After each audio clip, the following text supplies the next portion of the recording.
Muy bien, continuamos nuestro estudio de 1 Corintios que hemos comenzado la semana pasada. Y vaya conmigo al texto, 1 Corintios capítulo 1. Hoy vamos a leer del verso 10 al verso 17 y vamos a estar estudiando allí por algunos minutos. Dice así, 1 Corintios capítulo 1, del verso 10 al verso 17, dice: Les ruego, hermanos, yo estoy en la Nueva Biblia de las Américas, por el nombre de nuestro Señor Jesucristo, que todos se pongan de acuerdo y que no haya divisiones entre ustedes, sino que estén enteramente unidos en un mismo sentir y en un mismo parecer. Porque he sido informado acerca de ustedes, hermanos míos, por los de Chloé, que hay discusiones entre ustedes. Me refiero a que cada uno de ustedes dice: yo soy de Pablo, otro dice: yo soy de Apolos, y otro: yo soy de Cefas, que es Pedro, y otro: yo de Cristo. ¿Está dividido Cristo? ¿Acaso fue Pablo crucificado por ustedes? ¿O fueron bautizados en el nombre de Pablo? Doy gracias a Dios de que no bauticé a ninguno de ustedes, excepto a Crispo y a Gayo, para que nadie diga que fueron bautizados en mi nombre. También bauticé a los de la casa de Estéfanas. Por lo demás, no sé si bauticé a algún otro. Pues Cristo no me envió a bautizar, sino a predicar el Evangelio, no con palabras elocuentes, para que no se haga vana la cruz de Cristo. Vamos a orar un momento y vamos a pedir la dirección al Señor. Padre Celestial, en estos minutos ayúdanos a prestar atención a tu palabra, y que tu Espíritu nos exhorte, nos amoneste conforme a nuestra necesidad, a la realidad también que estemos viviendo de nuestra iglesia, y podamos sacar las lecciones para nuestra vida en el día de hoy. Te lo rogamos en el nombre de Jesús. Amén. Antes de ir allí al texto y que podamos estudiar, repasamos un poco la introducción que damos la semana pasada, que Pablo escribe a estos hermanos en Corintios, una ciudad que él visitó en su segundo viaje misionero, que era una ciudad cosmopolita, muy pagana. Tenía ahí un gran templo a Afrodita, entre muchas otras cosas. Rendían mucho culto a la sabiduría, a la elocuencia. Estaban muy cerca de Atenas, tenían esa influencia allí, pero ellos querían marcar también su diferencia con esta ciudad, una ciudad muy comercial. Y resulta que en este lugar Pablo establece un lugar de reunión. Y hay una iglesia que está influenciada y tiene todos los creyentes que están allí de distintos lugares, con todo este bagaje en sus vidas de haber estado participando en la adoración a estos otros dioses, en su amor por la sabiduría y por el entendimiento. Y resulta que Pablo le escribe una carta, y como acabamos de leer en el día de hoy, y veíamos la semana pasada, que él ha sido informado, aunque más adelante en alguno de los capítulos él ya había mandado una carta a estos hermanos, que no la tenemos nosotros, y que los propios hermanos se habían comunicado con Pablo para contarle algunas cosas, o al menos preguntarle acerca de algunas cosas prácticas, de las cuales precisamente Pablo contesta en esa primera carta. Pero ahora es informado por unos hermanos de un lugar allí, al parecer puede ser la familia de estas personas, o lo que se entiende o cree que era las personas que trabajaban para esta mujer, ¿no? Chloé, que le cuentan a Pablo algunas cosas que están pasando, y Pablo las atiende.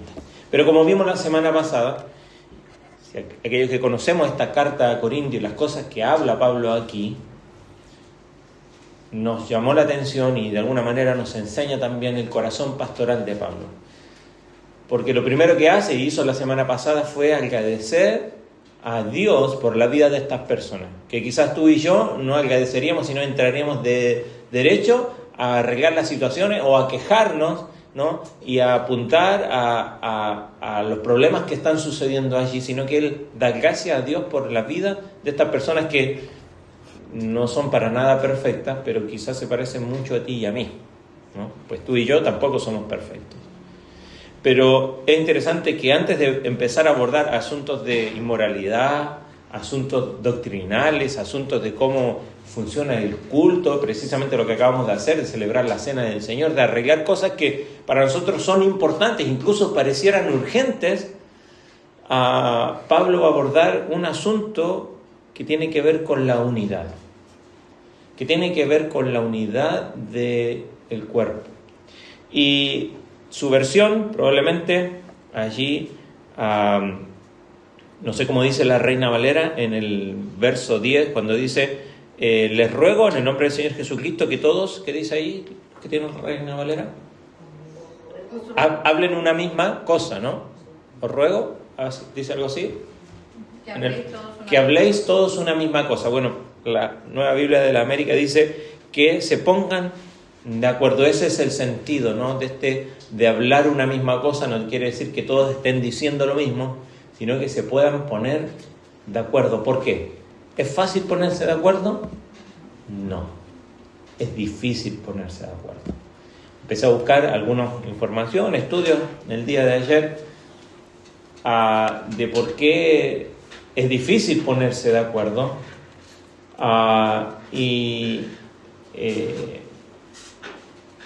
Si pensamos, ¿no?, en que no siempre tenemos los mismos objetivos, no siempre colaboramos o cooperamos para lo mismo, el hecho de que muchas veces nuestra identidad está determinada por mis gustos, por lo que yo hago, por lo que a mí me parece mejor, y entre todo eso a veces la falta de mediación para poder lograr que personas tan distintas como los hermanos de Corinto y tan distintas como nosotros aquí se puedan poner de acuerdo.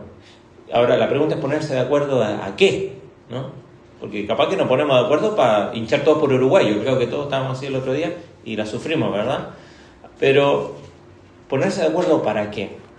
Pero sin duda establece esto de ponerse de acuerdo para como dice allí, que habléis todos una misma cosa y que no haya entre ustedes divisiones, sino que estén enteramente unidos, dice, en un mismo sentir y en un mismo parecer.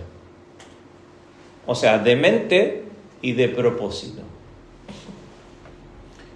Investigando, leyendo, hay algunas cosas respecto a algunas teorías de la identidad social, que encontré algunos estudios, me embalé ayer leyendo algunas de estas cosas donde en los grupos sociales normalmente sucede esto del nosotros y ellos, ¿no?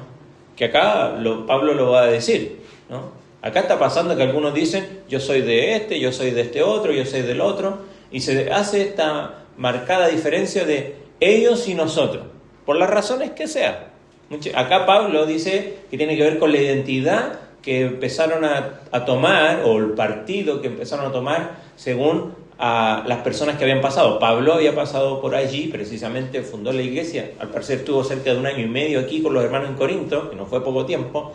Luego pasó a Apolos, ya vamos a ver las citas de esto, que fue un predicador, ¿no?, que venía del judaísmo, pero era bastante elocuente y tenía toda esta cosa que era muy interesante para los griegos, para la gente de Corintio. Pasó Cefas es Pedro, ¿no? Al parecer también pasó por aquí, pues más adelante ellos preguntan, bueno, cuando viajan los misioneros, porque registro histórico no tenemos mucho, pero los hermanos acá en Corintio precisamente se preguntan si no pueden viajar con su esposa como lo hace Cefas. O sea, al parecer pasó por aquí con su esposa, ¿no? Entonces estuvo allí y a algunos les gustó la diferencia. Pedro era muy diferente a Pablo y a Apolos también, y algunos dicen, no, este que me gustó a mí. Y los más espirituales, por supuesto, no, yo soy de Cristo, y aunque no están en ningún error, pero parece aquí que no tiene que ver simplemente con tomar un partido o el tener una diferencia de opinión, porque en gusto no puede ser que a alguno le guste más como enseña uno por sobre otro, sino que es la actitud, ¿no? Muchas veces orgullosa, la mayoría de las veces, si no todas, de tomar esta actitud, de hacer esta separación entre nosotros y ellos. Y empecé a investigar, porque decía aquí que estos siguen, ¿no? Unos que siguen a estos, a otros. Y yo creo que muchos de los que estamos acá tenemos redes sociales. Resulta que en nuestras redes sociales, y no en todas, en la mayoría de las que tenemos redes sociales, tenemos un botón que dice seguir, ¿sí o no? Y yo empecé a investigar por qué estos que crearon estas redes sociales pusieron este botón que diga seguir, ¿no? En vez de simplemente otras palabras, ¿no? O ver con el contenido y en realidad, en términos psicológicos, sociológicos, incluso neurocognitivos, la palabra seguir fue quizás la elección más asertiva para ellos, ¿no? Para lo que están creando, porque activa una idea de una atención sostenida en el tiempo, de una afiliación, de una relación, aunque es una relación asimétrica, porque yo sigo a Cavani, pero Cavani ni me conoce, ¿no? Y yo sigo a tal escritor, pero él ni enterado de que yo lo estoy siguiendo, ¿no? Entonces va más allá de simplemente ver contenido, sino que seguir, al menos en las redes sociales sugiere que uno orienta su conducta hacia otra persona de una manera continua, ¿no? Algo que encaja cómo funciona la influencia social, ¿no? De estas personas, pues todos estamos ahí, si no la mayoría hacemos uso de esto, ¿no? Entonces, ¿por qué ocuparon esta palabra y no otra? Para terminar esta introducción, es que fue quizás la más eficaz porque traduce una relación, aunque es digital, pero una relación compleja en un ambiente social donde significa que alguien va detrás de ese otro, ¿no? Porque seguir significa eso, ir detrás de alguien, de prestar atención, de acompañar, de adherirse, ¿no? Entonces, el identificarse con seguir a alguien, ¿no? Reduce la fricción de alguna manera y hace que se sienta más familiar y haya más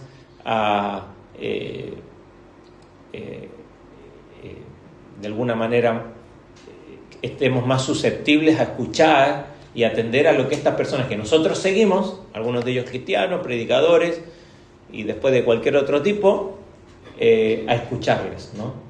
Entonces, los creadores de las redes sociales usaron esta palabra porque era una palabra capaz de condensar estas cosas, de relación social, de jerarquía de atención, o sea, de que lo que diga esa persona va a ser muy importante para mí y de alguna manera va a tener autoridad para mí, pues yo lo he decidido, de esa expectativa incluso de recompensa en cuanto a cómo funciona nuestro cerebro, ¿no? Porque si lo seguimos, cuando entramos a nuestras redes sociales, nos van a aparecer las cosas de aquellas personas que nosotros seguimos. Mira lo que dijo, ¿no? Y vamos a estar ahí atentos y va a haber esa recompensa, ya sea en YouTube, en lo que sea, donde esa lección está alineada en cómo nosotros como seres humanos estamos creados en que necesitamos pertenecer, ¿no? Ese sentido de pertenencia y de vincularnos con alguien, con algo, ¿no? Y donde terminan, ¿no? Esto que está escribiendo Pablo es hace 2000 años atrás y han pasado miles de años y sigue el ser humano funcionando de la misma manera. De que tenemos la tendencia a seguir a algunos, ¿no? Y de formar grupos donde ya sea psicológicamente, socialmente, o el hecho simplemente de buscar esa recompensa en lo que el otro va a decir y yo me siento halagado por lo que diga, o apoya y da pie para seguir sustentando mi opinión, mi preferencia. Pero resulta que esto puede suceder en un club de fútbol, puede suceder en una universidad, puede suceder en una escuela, en montones de grupos sociales, pero también sucede en la iglesia. Y no estamos ajenos a que esto nos pase. Entonces, lo que va a abordar Pablo, antes de abordar un montón de otras cosas que son importantes, y algunas de ellas urgentes, Pablo se da cuenta de algo, que hay un problema. Y este problema tiene que ver con las divisiones que hay entre los creyentes. Y quizás nos dice, wow, nos salvamos, nosotros andamos súper bien. Pero a veces no somos conscientes de aquellas cosas que nos separan, porque hay cosas que nos separan. Acá está pasando en la iglesia. Sean las que nos impidan cumplir el propósito por el cual estamos aquí. Porque no es que tenemos que pensar todos igual, no es lo que está diciendo Pablo ni lo que va a enseñar. No es que todos tenemos que actuar de la misma manera siempre. No es que tenga que haber uniformidad, porque la uniformidad no es lo mismo que la unidad. La unidad es cuando podemos, personas muy diversas, con distintos pensamientos, poder actuar, como dice ahí, que sean enteramente unidos en un mismo sentido y en un mismo parecer, que puedan apuntar a lo mismo, y que Pablo lo va a abordar en el último versículo que él dice, cuando él dice, yo no vine a bautizar. Uno diría, ¿cómo no vino si bautizó? No está hablando en detrimento del bautismo, sino que está diciendo, yo no vine para que se identifiquen, que es probablemente lo que estaba pasando. Pues, a mí me bautizó Pablo, mirá, a vos te bautizó el anciano acá de la iglesia, pero a mí me bautizó el misionero, el pastor X, ¿no? Sino, yo vine, dice, para predicar el evangelio, porque si sigue o la iglesia sigue actuando de la misma manera, lo que se va a hacer es que se haga vana la cruz de Cristo. ¿Por qué?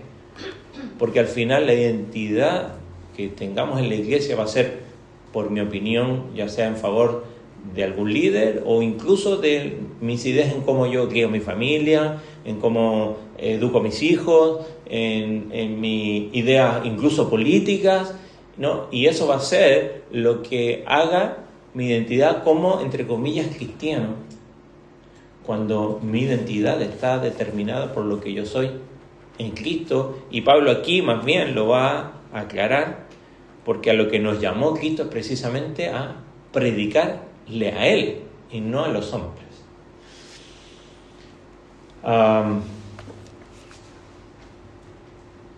En el mundo greco-romano del siglo I, los oradores públicos eran tratados casi como las celebridades que nosotros conocemos en el día de hoy, ¿no? En las redes sociales, ¿no? ¿Cómo le llaman? Los influencers, ¿no? Los predicadores, los oradores del siglo I, especialmente en esta zona, eran los influencers, incluso los artistas de este tiempo. Y Pablo aborda las divisiones que están sucediendo en la iglesia debido a aquellas personas que son de influencia en la iglesia, antes de abordar asuntos de inmoralidad sexual, que los va a abordar, del desorden en la cena del Señor, que eran problemas que cualquiera de nosotros diría que son más urgentes, ¿no? Pero yo me ponía a preguntar, ¿por qué empieza por acá? ¿Por qué empieza por esto? Y bueno, pienso en esto, porque cuando la iglesia está dividida, es más dañino a veces que alguna de estas otras prácticas que igual aquejan a la iglesia. Pero cuando la iglesia está dividida en sentir, en pensamiento y mucho más en propósito, entonces pueden haber estas otras cosas, y que de hecho las hay, y hay que tratarlas como hermanos en Cristo, pero si no abordamos de esto, porque nuestro abordaje muchas veces, la iglesia es conductual, ¿no? La conducta de nosotros en la iglesia. Y sí, tenemos que abordarlo, pero esto es sintomático. Nuestra conducta es lo que se ve en la superficie, ¿no? Pero si nuestra conducta es abordada sin abordar los problemas más profundos, que era precisamente lo que va a abordar Pablo aquí. Entonces, quizás este versículo vendría a ser el versículo central que nos abre y nos da pie a todo lo que vamos a estudiar durante esta mañana como texto base, porque Pablo pone las divisiones como el primer asunto en la lista de los problemas que necesitan ser tratados, por encima de estos otros que igual son muy urgentes. Muchos de nuestros problemas como congregación a veces surgen precisamente no de nuestra conducta externa, sino de nuestra división, a veces interna en sentir y en propósito. Así que esta carta, o al menos en esta carta, no hay pruebas de que la iglesia aquí en Corintios esté dividida, fracturada, así en facciones, sino que las divisiones siempre tienen esa capacidad de afectar al propósito Porque no era que se estaba dividiendo y unos se estaban yendo para un lado y otros para otro lado. No, las divisiones ahí, que permitía que siguieran juntos, pero las divisiones estaban afectando en que no se cumpliera con el propósito por el cual, como hijos de Dios, los hermanos en Corintio y nosotros en el día de hoy, pudiesen cumplir con su llamado. Por eso es importante abordarla, porque podemos estar juntos o incluso separados y que algunos se vayan para un lado y otros para otro, que a veces termina sucediendo, pero podemos estar, pero si no cumplimos con lo que el Señor nos llamó, ¿para qué estamos acá? ¿De qué sirve estar congregados cuando el propósito por el cual el Señor nos llamó no se está cumpliendo? Y las historias de esas iglesias es que la mayoría de estas terminan muriendo, no porque se dividen, sino porque no son capaces de poder ser, como dice allí, de un mismo parecer y de un mismo sentir. Pero veamos verso a verso, son poquitos, así que los vamos a ver bien rápidos. Lo primero que hace Pablo es rogar. Es interesante porque empecé a buscar de todos los verbos que están aquí. Normalmente vemos que cuando Pablo va a exhortar a los creyentes a hacer un cambio o a que consideren algo en sus vidas, normalmente da un mandato, ¿no? Cuando dice, os ruego que andéis como es digno de la vocación con que fuiste llamado. Esa palabra andar allí en Efesios está en imperativo, ¿no? O yo os ruego que anden conforme al Espíritu y no conforme a los deseos de la carne. Son imperativos, o sea, son mandamientos. Y sabe que acá no encontré ningún mandamiento. No hay ningún verbo ni imperativo.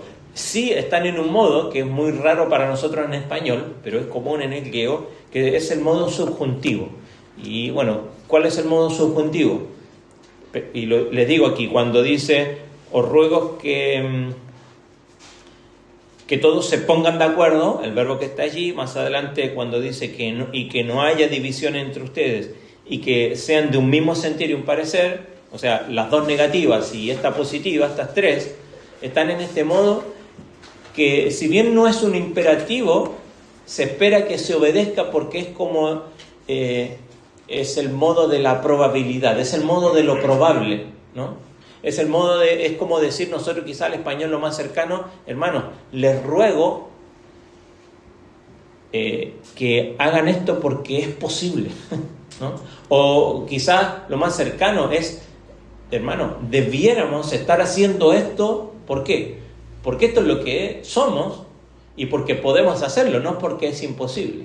Entonces, este modo subjuntivo, si bien no es un mandamiento, es una exhortación a, hermano, esto no es algo que no podamos hacer. No sé si me doy a entender. Le está diciendo, hermano, esto no es imposible. Esto, de hecho, es posible por Cristo. Incluso esto es lo que deberíamos estar haciendo porque somos la iglesia de Cristo. ¿Se acuerdan? Él les llama a estos hermanos, les llama santos. ¿Se acuerdan? Y nos llamaba la atención esto. Les dice santos, ustedes son hijos de Cristo. Por lo tanto, pueden hacer esto y deberíamos estar haciendo. Pero es interesante que no usa a propósito el modo imperativo porque quiere que esto sea afectado no desde la autoridad de Pablo, sino desde la propia condición de los creyentes al escuchar este ruego que hace Pablo y no sea simplemente una obediencia servil. Sí, lo vamos a hacer porque Pablo lo está diciendo, pero yo no lo quiero hacer. Como los niños, ¿no? Me voy a lavar los dientes, pero no me quiero lavar los dientes. O voy a hacer mi cama, pero yo no la quiero hacer. Y lo terminan haciendo ¿por qué? O porque tienen que obedecer a su papá o a la mamá. Pero cuando uno hace un llamado a la reflexión y que lo terminan haciendo ¿por qué? Porque se dan cuenta que en realidad lo necesitan. Se dan cuenta que en realidad es importante. Se dan cuenta que es posible. Que no es... Ahora, es posible o se hace imposible porque pongo mis intereses primero. Y lo que hace que esto no suceda es porque estoy siendo egoísta y estoy poniendo mi corazón, mis intereses, mis propósitos encima de aquellos que el Señor me está mandando a hacer. Eso es lo que está haciendo que, entre comillas, sea imposible o al menos no se esté logrando. Y es por eso que Pablo usa de estos modos al no llamar a una obediencia, sino que a una reflexión. Por eso dice al principio, les ruego, ¿no? Incluso hay un pues ahí, ¿no? Que incluso se puede traducir como un pero, ¿no? O sea, de acuerdo a lo que yo les dije, ¿qué cosa? Que son llamados, fíjese verso 9, ustedes son llamados a la comunión con su Hijo Jesucristo nuestro Señor. Si somos llamados a esto, entonces, hermanos, les ruego, y vuelvo a decir lo mismo, en el nombre del Señor Jesucristo, ¿no? Ese es el nombre en el cual Pablo apela para que estos hermanos consideren lo que él les va a decir, no su autoridad. No les dice, miren, yo soy Pablo el apóstol y tengo autoridad. No, él le dice, por el nombre del Señor Jesucristo, ¿no? El nombre que todos comparten, y le dice estas tres cosas, ¿no? Que deben vivir unidos, y les propone estas tres maneras en las que esta unión se puede expresar. Deben estar de acuerdo, o literalmente decir la misma cosa, que podemos pensar desde lo doctrinal, pero creo que principalmente tiene que ver con Cristo. Porque ellos están dando lugar a hombres, y que son hombres espirituales, y que yo pensaba en esto, no es que haya un problema, ¿sabes qué? A mí me gusta más cómo predica él que cómo predica el otro. Es asunto de gusto y de cómo, a mí también. Yo hay predicadores que me cuesta escucharlo, porque hoy día tenemos en internet, y hay otros que yo tengo una facilidad y me encanta escucharlo, pero no es que todo lo que diga estas personas yo lo tomo con autoridad, sino que estar de acuerdo en que, a pesar de que quizás Pedro hizo énfasis en una cosa y quizás Apolo en otra y Pablo en otra, es Cristo. Es su palabra la autoritaria, es su palabra la que debemos de seguir y en la que nos debemos de poner de acuerdo. Porque hay muchas voces, tanto dentro de la iglesia como fuera de la iglesia, que nosotros podemos seguir. Y de hecho lo hacemos, ¿no? A mí me gusta más cómo piensa en economía aquel persona, me gusta más cómo piensa en cuanto a educación X persona, y sí. Me gusta más cómo desarrolla X doctrina este predicador. Y no está mal. El asunto es cuando eso es lo que comienza a causar divisiones entre nosotros. Que pero vos te gusta esto, pero vos opinás así, pero tú pensás así. Porque lo que nos une, y esto lo repetimos siempre, lo que nos une es mucho, no un poquito, es mucho más grande que aquellas cosas que nos diferencian, para no decir que aquellas cosas que nos separan, ¿no? Lo que nos une es mucho más grande que aquello que nos hace diferente entre nosotros, en nuestras opiniones, en nuestras posiciones, en nuestras formas de ver la vida incluso. Es Cristo. Por eso le apela a la autoridad de Cristo, del nombre de Cristo. Le dice, hermano, ustedes deben de ponerse de acuerdo, ¿no? No deben hacer divisiones. Es interesante la palabra allí, no sé si aparece acá, ¿no? ¿Sí? La palabra es de donde viene la palabra cisma, ¿no? Que es esto de separar, de dividir, pero tiene que ver más con rasgar, con romper algo, ¿no? No simplemente hacer grupos, sino que este tejido en el cual estamos todos unidos, cuando nosotros empezamos a hacer estas divisiones humanas, esto se comienza a rasgar. ¿Por qué? Porque somos uno en Cristo, hermano. Y cuando tú tienes algo que es uno y lo separas, ¿qué es lo que pasa? Siempre tienes que romperlo. Si yo tomo muchas cosas diferentes y las comienzo a separar por colores, por formas, no hay problema. Pero acá la iglesia es una. Y estamos unidos en Cristo, somos uno. Y cuando tú comienzas a separar ese uno, siempre se va a romper. Siempre se va a romper. Entonces, si no, deben ser perfectamente unidos. La palabra allí es catartizo, que se ocupa, por ejemplo, en Efesios 4 o 11, por ahí, cuando dice que el Señor, a fin dice, de que los santos sean edificados, ¿no? Que sean perfeccionados, ¿no? Para la obra del ministerio. ¿Se acuerda cuando dice el Señor dio apóstoles, maestros, ¿no? Pastores, a fin de que el cuerpo de Cristo, los santos, sean perfeccionados? Esa es la idea, no de hacer perfecto de sin error, sino de capacitar, ¿no? cuando los discípulos, el Señor los encuentra remendando sus redes, ¿se acuerdan? Si han visto a los pescadores, los mismos peces rompen en algunos lugares las redes y ellos ¿qué tienen que hacer? Y volver a arreglar. Bueno, se ocupaba esa palabra, incluso en término médico se usaba para volver un hueso a su lugar, de componer. Yo tenía un tío que le llamaban así, compositor de huesos. Y yo no sé cómo va a componer, ¿no? Que lo ponían en su lugar, ¿no? Y esta es la idea allí, ¿no? De tener una misma mente, ¿no? En un mismo parecer, en un mismo propósito. Entonces, se relaciona con la idea de que hay algo que ha sido completado, que ha sido llevado a la madurez, ¿no?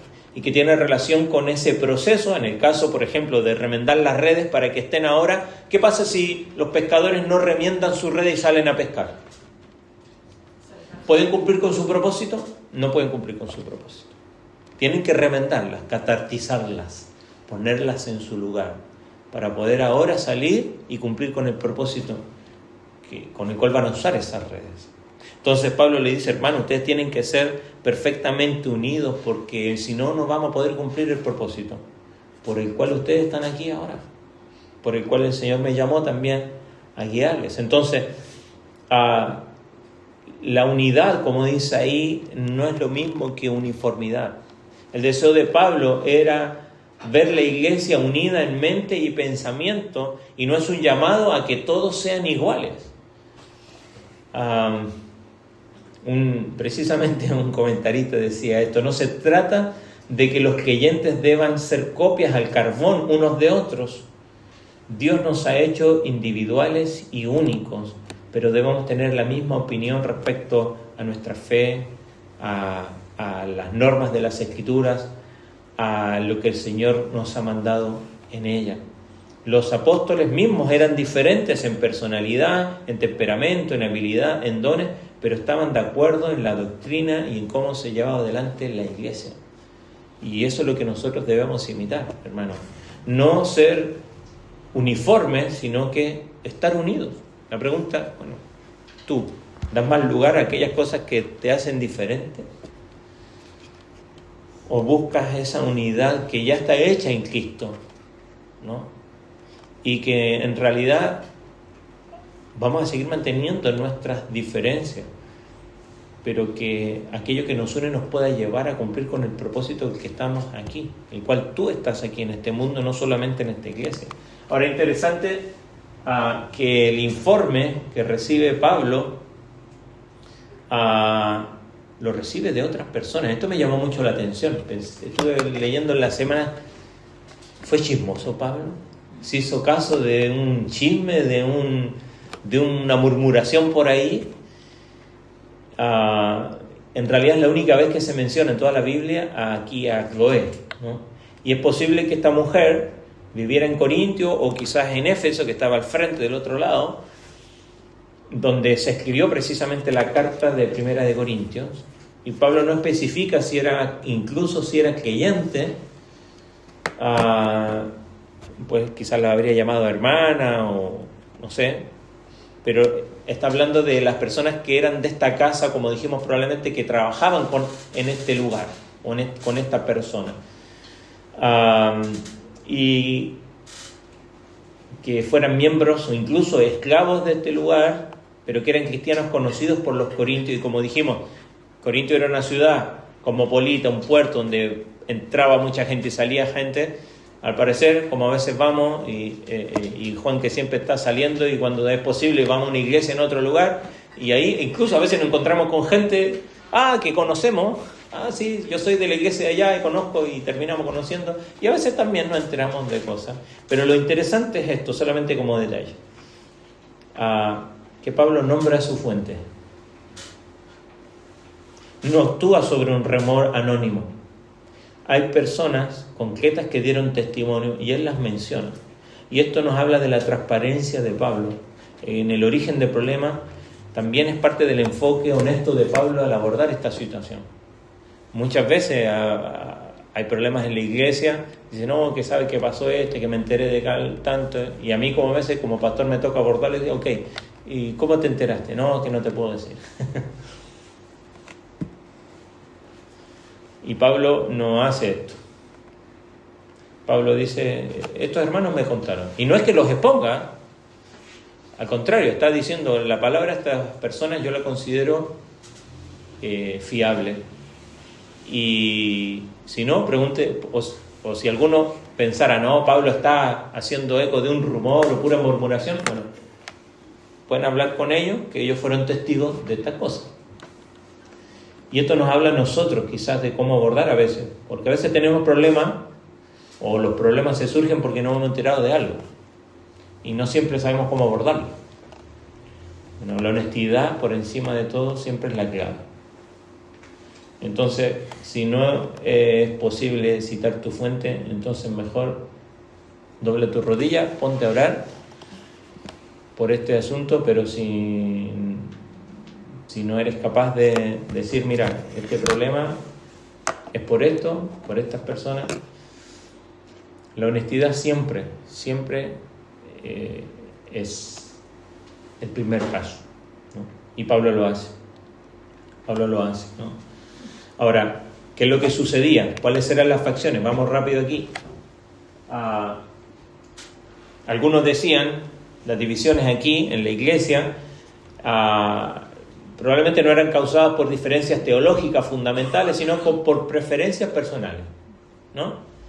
Por preferencias personales que algunos creían que seguían a Pablo, otros a Apolos, otros a Pedro, a Cefas, y estas divisiones nacen de la identificación con los líderes humanos en lugar de Cristo mismo, ¿no?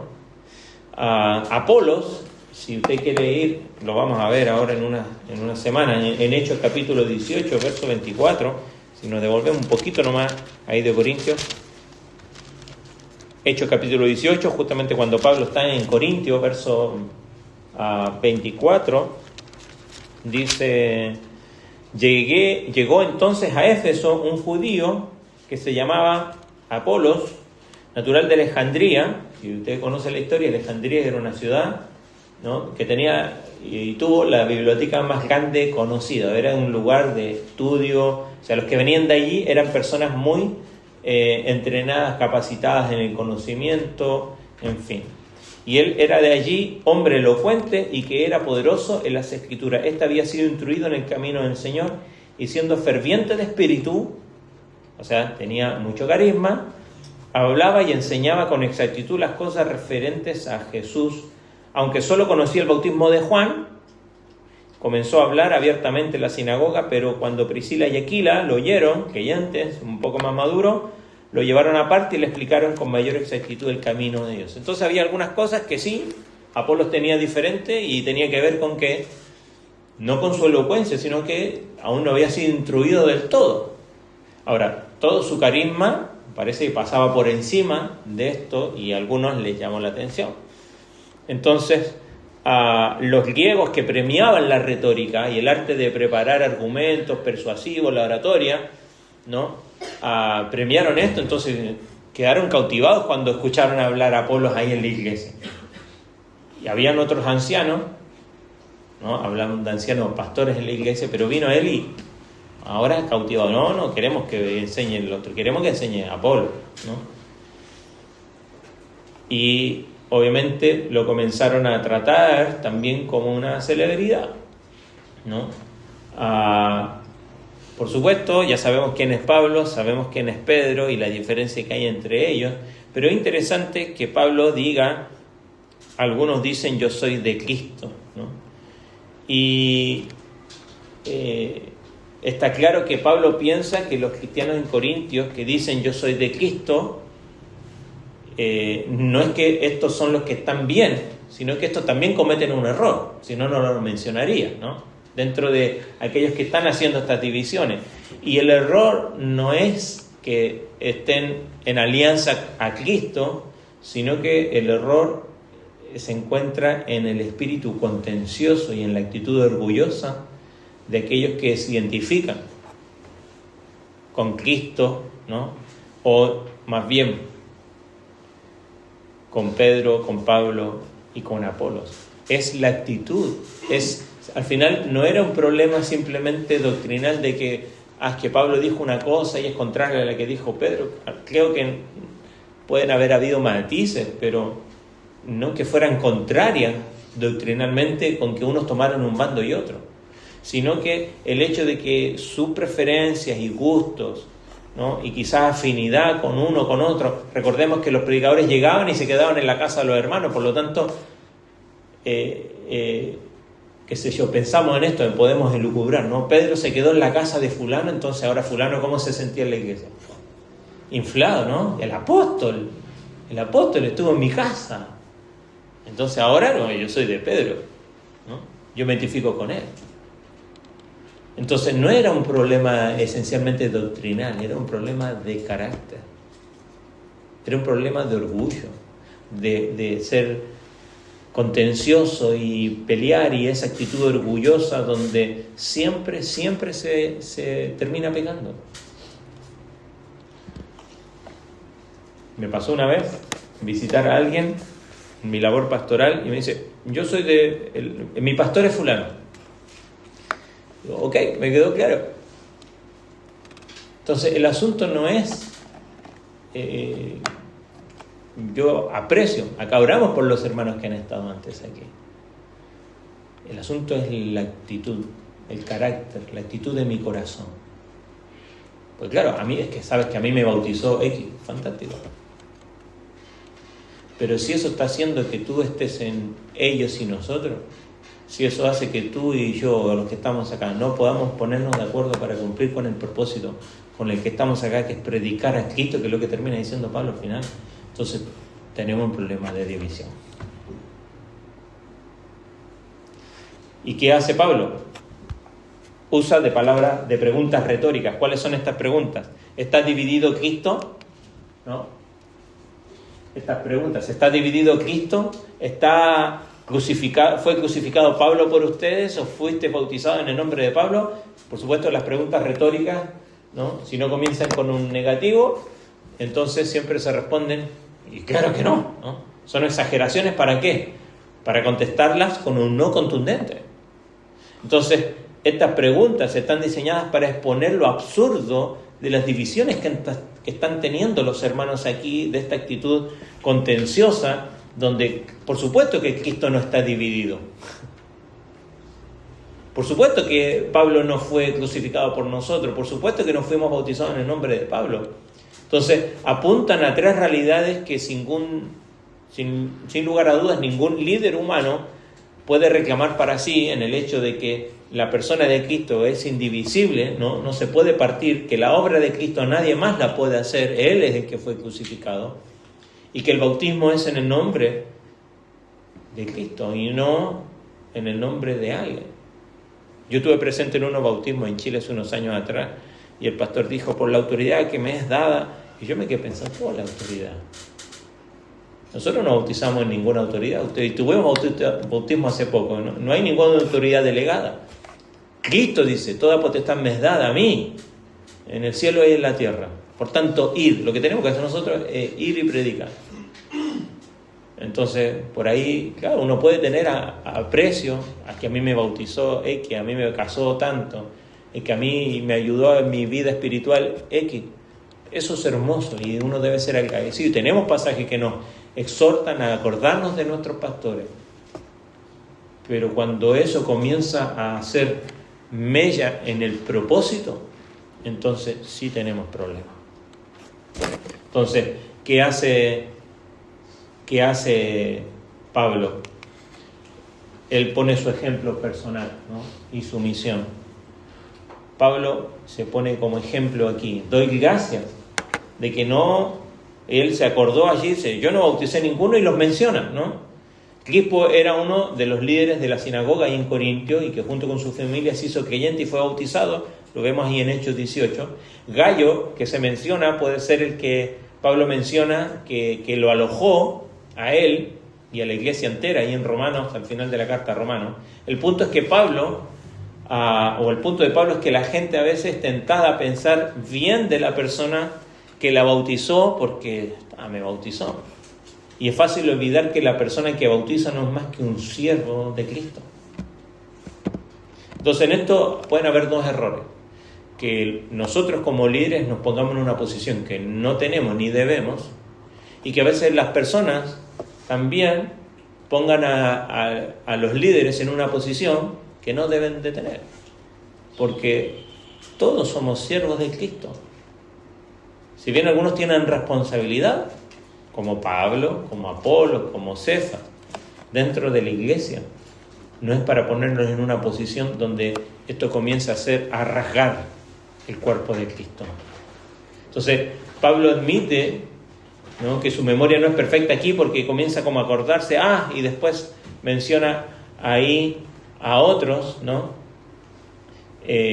Sin duda, está siendo completamente honesto de que yo me acuerdo de los que bauticé y algunos quizás no me acuerdo, pero tampoco es para que estos, ¿no?, en los que él decía, algunos soy de Pablo, no están acá, no son de estas facciones, ¿no? Y nos terminamos con esto en el sentido que nos ayuda a comprender el propósito, ¿no?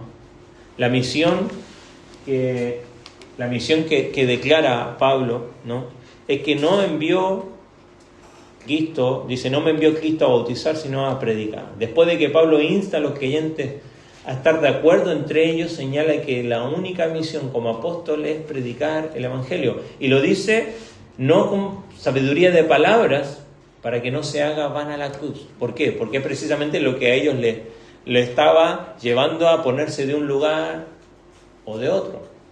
Las divisiones aquí giraban principalmente en torno a las preferencias de los estilos de enseñanza o de sabiduría, ¿no?, o de palabra.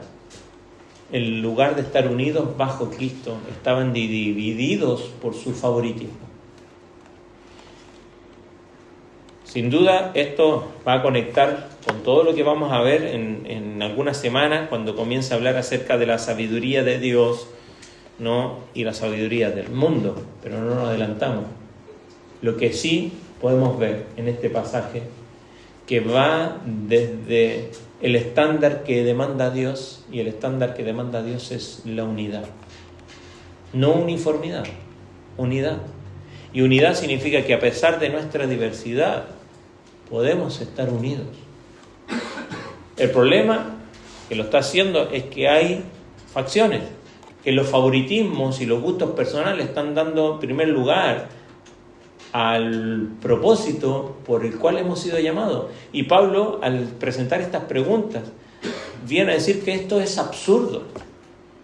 Es absurdo pensar así, porque el cuerpo de Cristo es solo uno. Lo va a decir más adelante, ¿no?, cuando habla del cuerpo de Cristo, donde uno es mano, otro es oreja y pie, ¿no?, y cada uno tiene una distinta función, ¿no? Él mismo da su testimonio personal como ejemplo de alguien que no alimentó ese problema, al decir, yo a los que bauticé fueron estos y a nadie más. Y que el principio que debe regir siempre en nuestra iglesia, hermano, no es mis opiniones personales, ni la del pastor, ni nuestros gustos personales, sino, como dice Pablo allí en el último versículo, es predicar el Evangelio para que la cruz de Cristo no se haga vana. La cruz siempre debe ser el centro. Nunca el predicador, nunca el pastor, nunca mis preferencias, nunca mis opiniones políticas, mis opiniones de familia, mis gustos respecto al montón de cosas que nos hacen diversos, sino la cruz de Cristo. Entonces terminamos con algunas reflexiones. Terminamos con algunas reflexiones. La palabra que vimos aquí, divisiones, es cisma, y indica, dijimos cisma, nosotros lo vemos como separación, pero dijimos que tenía que ver más con rasgar, cuando uno rasga algo es como provocar una herida, ¿no? Porque si un cuerpo se rasga, se hiere. Y a veces estas opiniones, posiciones en nosotros, a veces lo que termina generando son heridas. Y por supuesto que cuando uno está herido, o el cuerpo está herido, es más difícil trabajar. Es más difícil cumplir con el propósito con el cual ha sido llamado. Y esto sucede cuando damos lugar a la murmuración, a la crítica, la crítica descarnada o partidaria, pues podemos hacer crítica y opinar y decir, ¿sabes qué? Yo pienso que esto podría ser mejor. Pero precisamente no de manera contenciosa, no para pelear, no para separar, sino para construir y trabajar en pro de la unidad de la iglesia. Entonces, la pregunta no es si existen diferencias entre nosotros, pues las hay y siempre las va a haber. O sea, la pregunta correcta no es si existen diferencias, la pregunta correcta es si hemos decidido que esas diferencias son razón suficiente para rajarnos unos a otros. Nuestra diferencia es razón suficiente para no ir juntos de la mano en el camino y el llamado que el Señor nos ha hecho de predicar el Evangelio. El peligro, ¿no?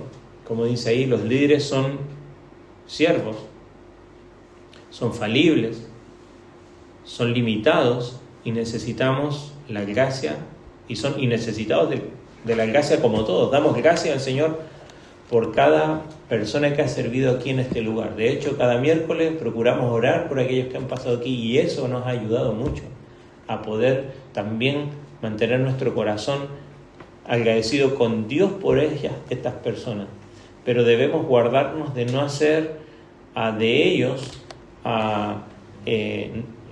ídolos, como a veces las personas hacen, o de los predicadores y yo sigo a X y yo soy de tal posición. Pues todos los hombres, a excepción solo de Cristo, son falibles, limitados, pecadores, necesitados de la gracia, tal como nosotros. Entonces, cuando nuestro corazón tiene preferencias, pues lo tiene,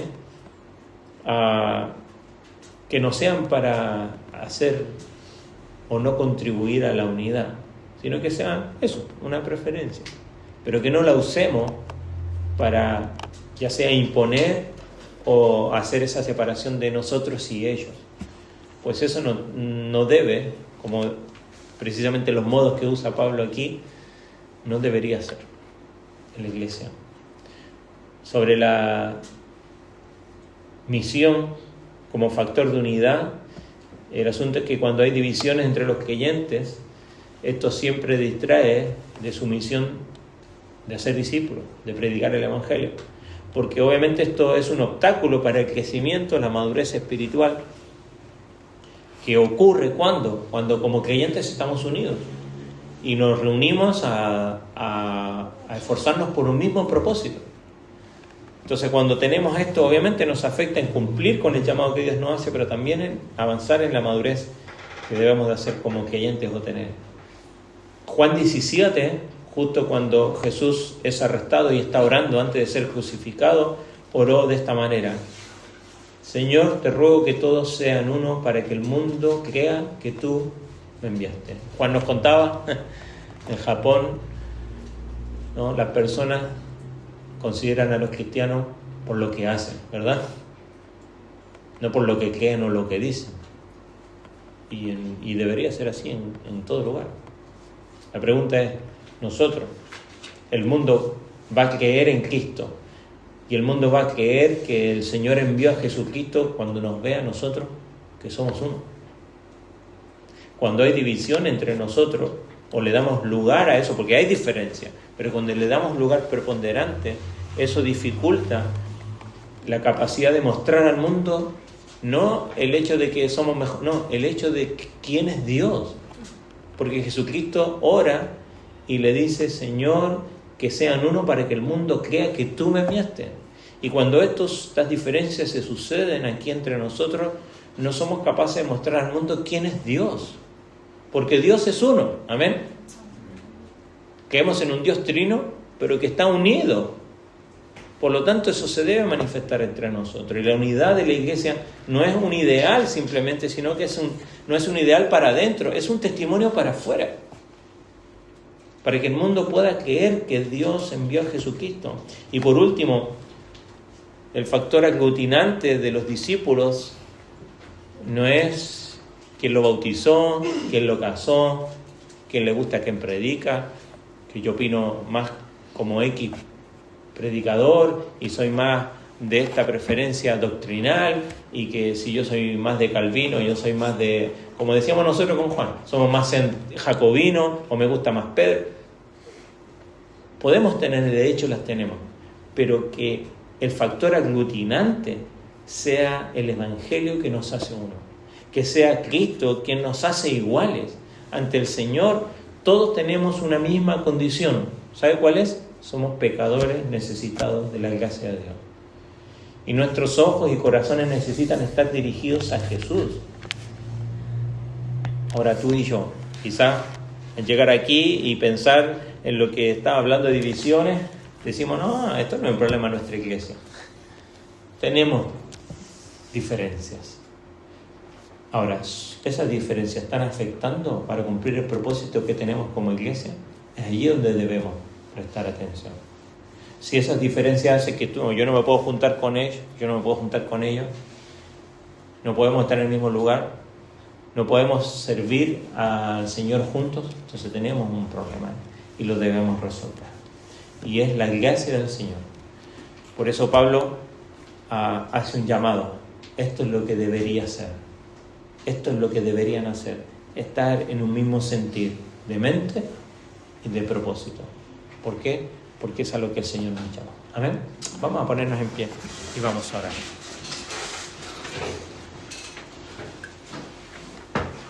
Gracias, Dios, porque nos creaste únicos, diferentes y diversos en este lugar. Gracias porque eso lo podemos volcar para enriquecer nuestro crecimiento como iglesia. Pero nuestro pecado, nuestro orgullo, lo contencioso y peleadores que somos a veces, hace que eso levante murallas a nuestro alrededor o separaciones de unos y otros. Señor, ayúdanos a poder tener un mismo propósito siempre, y que es que desde este lugar se pueda predicar el Evangelio de Jesucristo. Señor, tal como oró nuestro Salvador, de este lugar pueda haber un testimonio para que la gente pueda observar nuestra vida y desear a Cristo, y no observar nuestra vida y no tener deseo de venir a este lugar. Al contrario. Señor, perdónanos porque muchas veces somos nosotros la razón por la que algunas personas no vienen aquí o han dejado de venir. Pero hay lugar para el arrepentimiento, hay lugar para la restauración, hay lugar para el perdón y hay lugar para mejorar, para crecer y para madurar. Gracias, Dios, porque es tu gracia dada por medio del Evangelio de Jesucristo en nosotros la que nos capacita para, a pesar de todas nuestras diferencias y de lo diverso que podemos ser, tener unidad y ser de un mismo sentir, de pensamiento y de propósito. Señor, que desde este lugar se pueda proclamar tu palabra con fidelidad, no solamente en lo que se dice, sino también en lo que se hace. Señor, guárdanos, cuídanos al volver al hogar, en el nombre de Jesús. Amén. Amén. Amén.